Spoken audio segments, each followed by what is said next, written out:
Welcome to The Grind. This time we're talking League of Legends. We're joined by Trout, Innerflame and Panky. Thanks for joining us, fellas. How you doing?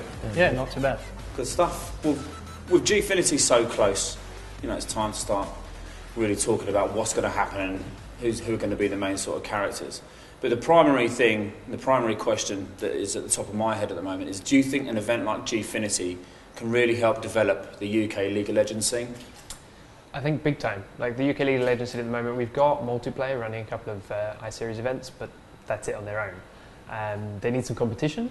They need some big competition, and Gfinity's really stepping up and doing that. Yeah, I'm from London, and I've been waiting for a good league LAN in London for God knows how long. There was a LAN centre here in London, it closed recently. It was quite popular around here, and then there hasn't been much around London. So as a London boy, I'm really happy for this. You're happy it's on home soil? Yeah. What about you, Trout? Well, you see, it's one of the most popular games in the world. It's fastest growing. It's got such a huge fan base, and especially in the UK, there is a huge fan base for it. There's a demand for it. There's just not a lot of opportunity to kind of put yourself in the limelight and get that opportunity. Play the game, watch the pros go at it, and not everyone has the chance to go across the world and play or watch it. So having something close by to actually, kind of develop the whole structure of it and the support and make it something incredibly huge for the UK. I think something that Gfinity is doing is fantastic for it, and we're going to see a huge response after this and into the future.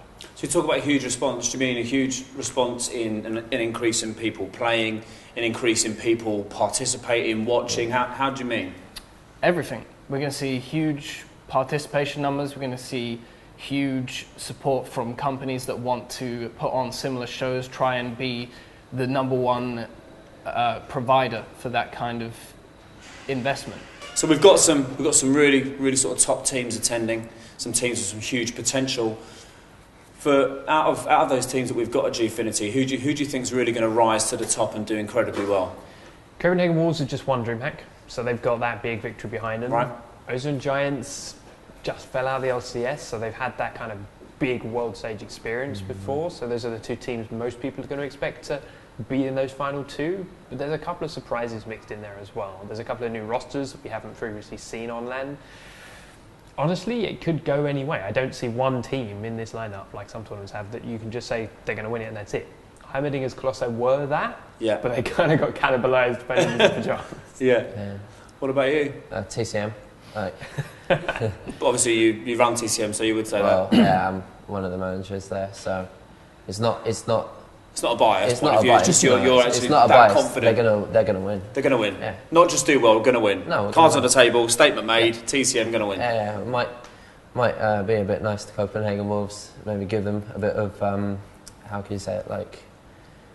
Make them feel like they have a chance. A little bit of hope. Finish second in the group and then win the tournament. Okay. Well, TCM have got that pedigree. They were almost in the LCS, and I think it's whatever team brings the confidence. And Ozone and Copenhagen Wolves, they've got such a great pedigree, and they've obviously got huge amounts of confidence. And I actually sent questions around to all the teams, and TCM came back to me, and one of the questions I asked them was, how do you keep your morale up when things are looking a little bit bad for you? And they actually said to play Gangplank and press E, which his move is called Raise Morale. So I found that funny. So having that kind of confidence, as cheeky as it may be, that's what you need going into a competition where there's $50,000 on the line. Fair play. And you mentioned obviously there's a few rosters that are yet to prove themselves at a LAN event. Who do you reckon the surprise packages could be? We mentioned Heimerdinger Colossi before. Yamato Cannon's one of those players that's left behind. He's now joined against All Authority. He's going to be playing in that roster for first offlane. He could raise there. He's very experienced, and he knows exactly what he's talking about. Very methodical, very tactical as well. Players with him, untested at LAN, but they have a lot of potential. I think they could be one to watch. He's one of these players that calls the strats and makes the strats and runs a team too. He did it on Dragonborns when they took him onto LCS for a while and kind of took control there. So providing the rest of the players and against Authority don't get rubbed the wrong way by that, he can really take control of their team. So he's the kind of player that can make an overall difference to a team. And really sort of take them up a level.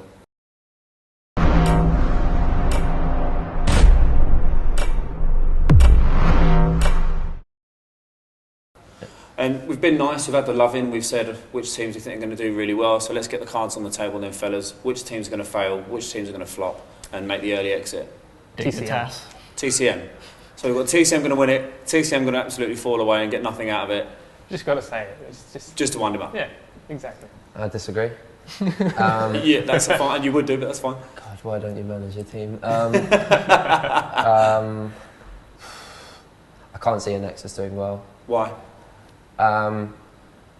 They make so many roster changes. Like, they've made so many, and actually, like, I believe they have the best kind of facilities available to a team, to a challenger team. But I feel they don't make the most of it, and them constantly swapping rosters can't be good. Okay, because I suppose you kind of need some consistency within your roster in order to kind of build up morale, you know, get the communication right and practice together. I suppose that's got to be key, right? Yeah. Alexis had a fairly high point. They had a big showing at IM Katowice, a couple of other events like that. But they've kind of dropped off since and not really held on to that, and I think they're still in the decline. So. Okay. I think Eternity are a bit of a wild card as well. Like, I think it's just about how they act towards each other, because they're quite an emotional team, to say the least, or the players are known to be quite emotional in that team. They could be really good, and they could be really bad as well. So when you talk about being emotional, is there do they get to the point where they kind of sort of turn on each other? Yeah. It can do, yeah. Become their own worst enemy in many respects. Yeah. They're like a new roster as well. They haven't really had that much time together as well, so like that can be a good thing. Sometimes like teams are formed and like the first 2 weeks they just like destroy everyone, but like sometimes it can just backfire as well, especially at LAN. So. Okay. What about you, Trout? Do you think that there's any one team in particular that just might not turn up at all? Well, not physically, obviously they'll all be there, but to be just honest, not I play well. think Dignitas, you know, they're a nice team, but they don't have that wow factor. They don't have the championship-winning strategies or team that can go out there and take the games that they need to take. Whereas I think there are far more capable teams that have got the players and the strategies to do it. You know, when you're talking about football, you think, oh, England, they've got a nice team, they've got good players, you know, the standard setup. But then you look at a team like Brazil, they've got those players who have the stuff in their locker. They can get the job done, and I don't think Dignitas will get the job done. I think they'll fall a little bit short. They think they'll probably come in with a lot of confidence. They'll get disrupted by a couple of teams who they're maybe not used to seeing, and that will throw them off, and it will start a spiral in which I don't think they'll come back from. So what do you think then the problem or problems are with the Dignitas team? Is it the fact they don't have a marquee player of any real description, or is it a confidence thing? What do you think is going to undermine it, or is it just a combination of all those? I think it's got to be a combination of everything. If you don't have that person who can take the team and go, right, let's do this, and let's, you know, pull out those incredible plays and the unpredictable plays of what's going to win it, because, you know, if you're predictable, you're going to get found out very quickly, and you haven't got anything to change the game and make things a little bit unsettling for the team, which drops your confidence, drops your morale. You don't know what to do, and before you know it, you've lost. See, I kind of agree and say yes, that would fit that team perfectly when they were British Tea Time, before they got picked up by Dignitas. Right. But now they've got the organisation behind them, now they've got OD behind them, and all the other pro gamers that have gone through and still with Dignitas, and the Dignitas American squad, which I know they've had some kind of coordination with, to some experience and some chat and some advice. I think they're going to surprise people. They've had that home soil as well. Yeah. Okay. Yeah. I guess there's a blend of opinion there. That's good. And so obviously with all these teams come the constituent parts, the players. Which players do you kind of each feel are gonna set Gfinity alight? I Will Dominate. JMR. After their disappointing performance at MLG last weekend, Dominic came out with some controversial tweets suggesting he may not continue playing. So he was threatening to quit? Yeah, he said he's going to have to reassess his future and see how things go. I think depending on how he performs here, and depending on how Curse Academy as a whole perform here, watching his reaction and watching the way that guy turns out could be quite an interesting thing. Okay. What about yourself? JWA. Why? Mechanical god. A mechanical god? Yeah. That's quite a compliment. Yeah.